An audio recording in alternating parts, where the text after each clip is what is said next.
बिस्मिल्लाहिर्रहमानिर्रहीम, अस्सलाम वालेकुम। मैं हूं आपका मेज़बान आकिल हुसैन। नाज़रीन, आप सब बखूबी आगाह हैं कि इस वक्त इज़राइल गज़ा में मुसलमानों के ऊपर जुल्म और सितम कर रहा है, वहाँ बमबारी कर रहा है और उसकी वजह से कई वहाँ फ़लस्तीनी मुसलमान जो हैं वो शहीद हो चुके हैं, उसमें ख़वातीन और बच्चे भी शामिल हैं। और उसी दौरान हमने देखा कि हमास की जानिब से भी भरपूर तरीके से इज़राइल को जवाबी कार्रवाइयाँ इस वक्त हमास की भी जारी हैं और भरपूर तरीके से हमास अपना किरदार अदा कर रहा है। लेकिन बदकिस्मती से हमने देखा कि बहुत से हमारे मुस्लिम ममालिक जो हैं इस वक्त खामोश तमाशाई बने हुए हैं। OIC के इजलास तो बुलाते हैं लेकिन सिर्फ और सिर्फ मज़म्मती एक करारदाद के सिवा अमली तौर पर मुसलमान ममालिक की जानिब से कोई किरदार नज़र नहीं आ रहा है। सिवाय हमने देखा कि हमास के लीडर्स की जानिब से वीडियो पैगामात आ रहे हैं, उसमें सबसे ज़्यादा ईरान का शुक्र अदा किया जा रहा है कि ईरान भरपूर तरीके से हमें वहाँ वेपन्स भी मुहैया कर रहा है और फूड्स भी और दीगर जो हैं हमारे जिस तरह कर सकें। ईरान भरपूर तरीके से ईरान और साथ साथ हिज़्बुल्लाह जो है वो किरदार अदा कर रहा है, जिसके हवाले से हमने देखा कि जितने भी हमास के लीडर्स हैं उन्होंने भी आके मीडिया में ये जिक्र कर चुके हैं। तो आज हम एक प्रोग्राम रिकॉर्ड करवा रहे हैं। इस वक्त हम इस्लामाबाद में फैसल मस्जिद के साथ ही मौजूद हैं। मेरे बैक साइड में आप देख सकते हैं, यहाँ मेरे साथ काफ़ी यहाँ मुख्तलिफ़ शहरों से आए हुए लोग भी यहाँ मौजूद हैं। इनसे ये जानने की हम कोशिश करेंगे कि हुकूमत पाकिस्तान को, हमारी हुकूमत को अपने फ़लस्तीनी भाइयों के साथ खड़े रहने के लिए, उनके लिए कुछ करने के लिए अमली तौर पर क्या किरदार अदा करना चाहिए हुकूमत वक्त को, उसी हवाले से जानने की कोशिश करेंगे। अस्सलाम वालेकुम सर। जी वालेकुम अस्सलाम। कैसे हैं आप? खैरियत से हैं? जी खैरियत है। अच्छा, कहाँ से आए हैं आप? जी हम यहाँ इस्लामाबाद से आए, तो मेहमान है बस अभी। अच्छा, मुझे ये बताएं कि इस वक्त इजराइल की जानिब से बमबारी अभी भी जारी है जी और हमारे कई फ़लस्तीनी भाई जो हैं, बच्चे ख़वातीन जो हैं वो शहीद हो चुकी हैं। जी हुकूमत वक्त को, जी तहरीक इंसाफ की हुकूमत को क्या किरदार अदा करना चाहिए जिससे हमारे फ़लस्तीनी भाइयों के लिए अमली तौर पर कुछ उनके लिए बेहतर हो सके? जी बिल्कुल, ये आज की बात नहीं है। सन 48 से ये मज़ालिम इसराइल जो है वो नहती फ़लस्तीनियों पर ढा रहे हैं, हम देख रहे हैं बचपन से। हम ना सिर्फ सुन रहे हैं बल्कि अभी हम अपने आंखों से भी देख रहे हैं कि इसराइल ने कितने यानी जुल्म कर रहे हैं। तो सिर्फ आवाज़ भी उठाना चाहिए और बल्कि अमली कदम भी उठाना चाहिए। उस हवाले से हम यानी इसराइल को तस्लीम करना तो बहुत दूर की बात है।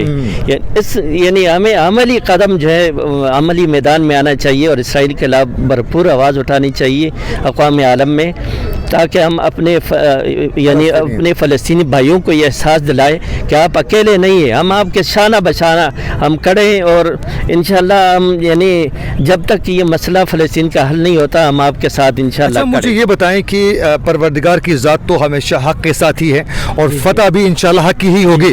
फ़लस्तीनियों को आज नहीं तो कल अपनी सरज़मीन में फतह हासिल होगी। लेकिन हमने देखा कि मुस्लिम ममालिक जो हैं वो खामोश तमाशाई बने हुए हैं, वो तुर्की हो या फिर सऊदी हो, दीगर ममालिक जितने भी हैं, हमें अमली किरदार नजर नहीं आ रहा है। उस हवाले से क्या कहना चाहोगे? बिल्कुल यही तो हम कह रहे हैं और इसी का हम रो रहे हैं कि हमारे जज्बात जो है ना आगे उन तक पहुंचाया जाए, मुस्लिम हुक्मरान तक। हाँ। और हमारी ये आवाज़ उन तक पहुंचनी चाहिए कि अब सिर्फ जो है ना वो यानी ज़बानी जो है ना मजम्मत तक इसको महदूद न करे बल्कि अमली मैदान में आ जाए। हमारे पास कौन से वसाइल की कमी है?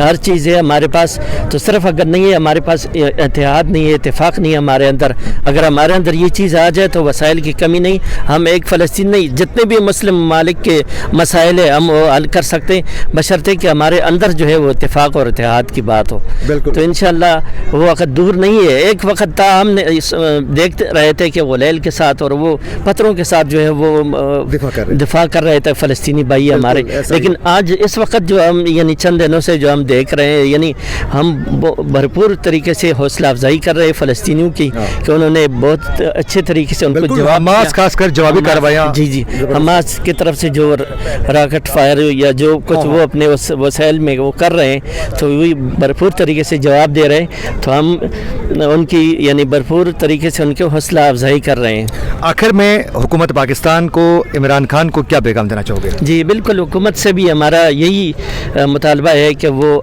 भी अपना किरदार अदा करे और हुकूमत ने भी अपना किरदार अदा किया। इससे मज़ीद उसकी जो है वो ज़रूरत है कि वो अपने फ़लस्तीनी भाइयों के साथ शाना बशाना करे और अमली मैदान में जो है ना उनके साथ जो है ना वो साथ दे, ताकि वो जल्द अज जल्द फ़लस्तीनी जो है वो उनकी आज़ादी जो है वो मुमकिन हो सके। ठीक है, आप फ़लस्तीनी भाइयों को कोई पैगाम देना चाहोगे? जी बिस्मिल्लाहिर्रहमानिर्रहीम। سب سے پہلے جاوید چودھری کے بات سے میں آغاز کرتا ہوں. انہوں نے ایک دفعہ کہا تھا ایک انٹرویو کے اندر, انہوں نے کہا کہ بھئی یہ اسرائیل اتنا چھوٹا سا ملک ہے کہ اگر سارے عرب مصر کی پٹی پہ کھڑے ہو کے اسرائیل کے اوپر تھوکنا شروع کر دے تو اسرائیل کی تھوک کے اندر ڈوب جائے. اتنا چھوٹا سا ملک ہے, تقریباً ٹوٹل اس کی 60-70 لاکھ آبادی ہے, ان ٹوٹل 70-80 لاکھ یہودی ہیں. تو انہوں نے پوری دنیا کی معیشت کو, پوری دنیا کے مسلمانوں کو یرغمال بنایا ہوا ہے. جی ہاں, تو ہمارے افواج پاکستان کو اور بالخصوص عمران خان کو آگے بڑھ کے اس میں عملی کردار ادا کرنا چاہیے, اور پوری دنیا کے مسلمانوں کو, مسلم حکمرانوں کو مل کے ایک الاقصی پروٹیکشن کے نام سے ایک فورس بنانی چاہیے, جس کا کام یہ ہو کہ وہ مسجد اقصی کی حفاظت کریں اور وہاں پہ ہر وقت تعینات رہے. جس طرح حسین شاہ محمود قریشی صاحب نے UNO کے اندر انہوں نے ایک گویا کہ انہوں نے ایک سجیشن دیا تھا کہ بھئی ایک عالمی امن فورس ہونی چاہیے, لیکن یہ ہے کہ عالمی امن فورس اس میں دوسرے ممالک بھی شامل ہوں گے شاید, لیکن وہ اس طرح وہ اقصی پروٹیکشن جو فورس ہوگی وہ صرف مسلمانوں کی ہوگی, تو وہ وہاں پہ مطلب صحیح معنوں میں مسجد اقصی کی حفاظت کر سکیں گے. جس طرح خلافت عثمانیہ میں مسجد اقصی کے لیے ایک الگ جو ہے نا فورس تھی, اقصی پروٹیکشن فورس تھی, اسی طرح جو ہے اس وقت بھی ایک فورس ہونی چاہیے جو کہ اس کی حفاظت کریں, گویا کہ وہ امن فورس بھی ہو اور وہ اس کی حفاظت بھی کریں, اور اگر فلسطین کے اوپر دوبارہ مطلب حملہ ہو تو وہ پھر فلسطین کی حفاظت بھی کریں. اچھا, مجھے یہ بتائیں کہ اس وقت جو مسلم ممالک ہیں ان تفسوس سے کہنا پڑ رہا ہے کہ وہ خاموش تماشائی بنے ہوئے ہیں. OIC کا اجلاس تو بلایا جاتا ہے, صرف اور صرف ایک قرارداد جو ہے مذمت کے طور پر پیش کرتے ہیں, عملی طور پر کوئی کچھ نہیں کہہ رہا ہے. چھوٹا سا ایک اسرائیل کے سامنے سارے سرنگو ہیں, اس کی بنیادی وجہ کیا سمجھتے ہیں؟ بالکل 70 سال سے ہم یہی سنتے چلے آ رہے ہیں کہ بھئی مذمت. اب مذمت سے جو ہے نا آگے بھی بڑھنا چاہیے, کیونکہ مذمت سے اب کام نہیں ہوگا. اب مذمت کے ساتھ ساتھ جو ہے نا مرمت بھی ہونی چاہیے. وہ اسی صورت میں ہونی چاہیے کہ ہم سارے مسلم ممالک مل کے ایک فورس بنائیں اور وہ فورس جو ہے نا مسجد اقصی کی حفاظت کریں, کیونکہ ایک مسلمان جو مطلب عام عوام ہے ان کی رسائی ممکن نہیں اسرائیل تک یا فلسطین تک. بالکل ایسا ہی ہے. جن کی رسائی ممکن ہے, جن کے پاس وسائل ہیں, جن کو اللہ پاک نے وسائل دیے ہیں, اب بالخصوص جو عرب ممالک ہیں ان کے پاس ہر قسم کی وسائل موجود ہیں, اور قسم کے ان کے پاس طاقت ہے, وسائل ہیں, تو وہ آگے بڑھیں اور مسجد اقصی کی حفاظت کو یقینی بنائیں. اچھا, مجھے یہ بتائیں کہ اس وقت سعودیہ مسلم ممالک میں سب سے زیادہ ویپنز خریدنے والا ملک ہے, لیکن اس کے باوجود اس کی خاموشی کیا وجہ ہے؟ بس یہ عرب ممالک سارے تقریباً یرغمال بنائے ہوئے ہیں اسرائیل نے, اور در پردہ مطلب ان کے اسرائیل کے ساتھ باقاعدہ تعلقات ہیں, اور یہ جو سرسری طور پہ مذمت کر لیتے ہیں تو یہ مذمت کا مقصد یہ ہوتا ہے کہ تاکہ لوگوں کی مطلب باتیں نہ سننی پڑے, تاکہ لوگ یہ نہ کہ عرب نے کچھ بھی نہیں کیا.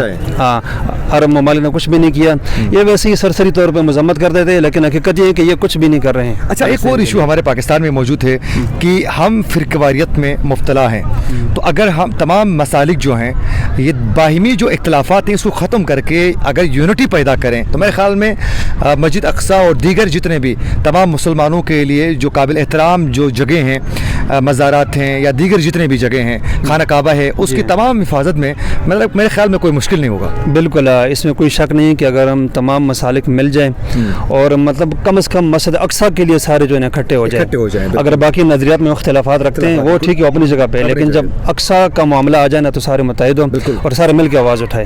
ٹھیک ہے. آخر میں حکومت پاکستان کو کوئی شارٹ پیغام؟ ان کو شارٹ پیغام یہ ہے کہ وہ مسجد اقصی کی حفاظت کے لیے آواز اٹھائیں, اور ابھی جس طرح انہوں نے اقوام متحدہ کے اندر باقاعدہ انہوں نے اس طرح مشورہ دیا ہے کہ بھی ایک فورس ہونی چاہیے, تو صرف یہ مشورہ دینے سے کچھ نہیں ہوگا. وہ آگے بڑھے اور اس کو عملی طور پہ جو ہے نا اس چیز کو آگے عمل میں لائیں اور فورس کی تشکیل کریں تمام ممالک سے مل کے, اور کوئی ایسی جو ہے نا مستقل کوئی اس کا حل نکالے تاکہ آئندہ پھر اسرائیل کو ضرورت نہ ہو کہ وہ فلسطین کے اوپر حملہ کریں. بہت شکریہ, تھینک یو سو مچ. پاکستان کے حکومت کو یہ کرنا چاہیے کہ پاکستان کی فوج جو ہے نا عوام کو جو ہے نا بس یہی اجازت دے دے کہ جہاد اس ٹائم جو ہے پاکستان جو ہے نا ان کے حق میں نکل رہے, جلوسیں کر رہے, مگر بے بس ہے. اب اس ٹائم ترکی ساتھ دے رہے, واحد ملک پاکستان اور ترکی ساتھ دے رہے, ان کے ساتھ دے رہے, بقایا کوئی مسلم ممالک ایسا نہیں کہ ان کے ساتھ دے رہے. جس طرح ہمیں پاک فوج اجازت دے گا ہم ان کے ساتھ شانہ بشانہ انشاءاللہ کھڑے ہوئیں گے, مرنے دم تک جو ہے نا ہم جہاد کے لیے تیار ہیں. तो इस वक्त तक इंशाल्लाह। पाकिस्तान की हुकूमत की जानिब से आप लोगों को कोई ऐसा किरदार नज़र आ रहा है हुकूमत का कि फ़लस्तीनी भाइयों के ऊपर जो जुल्म सितम हो रहा है उसको कम करने के लिए कोई ऐसा किरदार पाकिस्तानियों को नज़र आ रहा है? पहले पाकिस्तान में खुद अपना आप हालात देख रहे हैं, वो पहले हुकूमत सेट करे ना। अच्छा। इंशाल्लाह उसके बाद जो है ना पूरी की पूरी जो है ना इंशाल्लाह ये उम्मीद है कि अल्लाह पाक सारे मामले सेट करेंगे इंशाल्लाह। अच्छा, अपने फ़लस्तीनी भाइयों को क्या पैगाम देना चाहोगे? फलस्तीनी भाइयों को मैं ये कहना चाहता हूँ कि हिम्मत नहीं हारो, इंशाल्लाह अल्लाह रब्बुल आलमीन आपके साथ है, ईमान आपके साथ है, क्योंकि मुसलमान को है ना कलिमा आपके दिल में इंशाल्लाह कोई नुकसान आपको इंशाल्लाह नहीं पहुंचेगा, ये हमारा ईमान है इंशाल्लाह। मैं ये पैगाम देना चाहूँगा इंशाल्लाह कि जो फ़लस्तीन के मुसलमानों की जो इस टाइम कैफियत है उसमें हमारे मुसलमान जो हुक्मरान चुप बैठे हैं, मुझे नहीं लगता ये किसी तरह से भी मुसलमान है। ये यहूदी हुकूमत है, इन्होंने हमारे मुल्क को भी बर्बाद कर दिया और दीगर ममालिक में जो मुसलमान जो है तंग हैं उनके भी जुल्म सितम हो रहे हैं जो, तो उनके खिलाफ एक्शन कोई नहीं ले रहे। तो इनका काम बनता है इसराइल के खिलाफ कोई एक्शन लें और हमें जहाद का हुक्म दें, जो ऐलान करें, और हम जहाद के लिए तैयार हैं इंशाल्लाह। आज जुल्म हो रहा है, वो बहुत जुल्म कर रहे हैं, मुसलमान हैं बेघर हो रहे हैं, उन पे जुल्म हो रहा है। तो यही कहना चाहते हैं मुसलमान जितने भी हैं उनका साथ दो, मुसलमानों का बिल्कुल जुल्म के खिलाफ उठो अपने। ठीक जी नाजरीन, आप लोगों ने गुफ्तगू सुनी और तमाम पाकिस्तानियों का यही कहना है कि मस्जिदुल अक्सा की हिफाजत के लिए प्रॉपर एक फ़ोर्स बनाई जाए तमाम मुस्लिम ममालिक मिलकर, ताकि वो हमेशा मस्जिदुल अक्सा में वहाँ उसके प्रोटेक्शन करें और हिफाजत भी हो सकें। और साथ साथ जब भी फ़लस्तीन के ऊपर, फ़लस्तीनी मुसलमानों के ऊपर इसराइल दोबारा हमला करने की कोशिश करें तो उस वक्त तमाम मुसलमान मिलकर दिफा करें, यही हम सब की ज़िम्मेदारी है। इसी के साथ अपने मेज़बान आकिल हुसैन को दीजिए इजाज़त। अल्लाह ने के बाद।